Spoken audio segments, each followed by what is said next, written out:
Second round of talks between Russia and Ukraine end with no ceasefire. Peace talks resumed on Thursday between Russia and Ukraine as both sides left the several hours of negotiations without a ceasefire agreement and war continuing to rage. The Russian and Ukrainian delegations gathered in the Brest region of Belarus for the second round of talks in 4 days. The second round of negotiations is over. Unfortunately, the results Ukraine needs are not yet achieved, Ukraine's presidential advisor, Mikhailo Podolyak, tweeted following the meeting. Russia's foreign minister said that Russia will continue to insist that any peace agreement with Ukraine must include a promise that Ukraine will demilitarize. Russia has also signaled it wants to discuss Ukraine adopting a neutral status and agree to abandon its ambitions of joining the North Atlantic Treaty Organization, NATO. Prior to the meeting, Podolyak posted on Twitter that Ukraine's priorities in the talks are an immediate ceasefire, an armistice, and humanitarian corridors for the evacuation of civilians. Ukrainian officials have previously said they want Russia to withdraw all troops from Ukraine. Following the meeting, Podolyak tweeted the talks did produce a solution only for the organization of humanitarian corridors.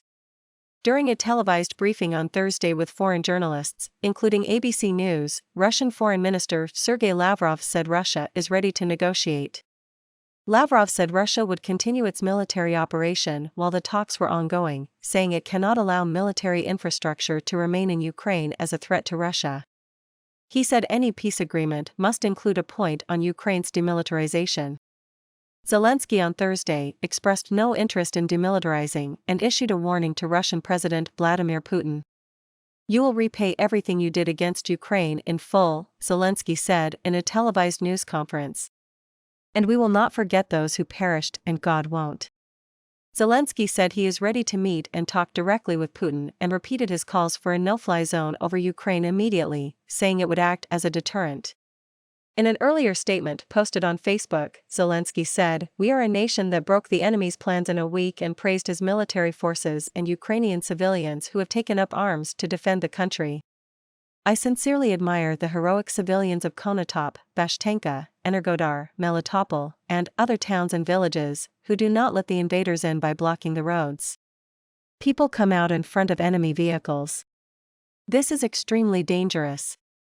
But this is brave. It is also salvation," Zelensky wrote.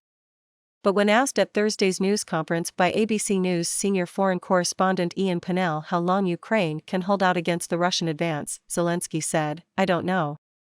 Putin said in a televised meeting of his National Security Council on Thursday that his special military operation is going strictly in accordance with the schedule, with the plan.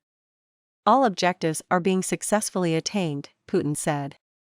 As he has done previously, Putin called Ukrainians and Russians one people and that his troops are fighting against neo-Nazis, a claim that has been debunked by the United States and its Western allies.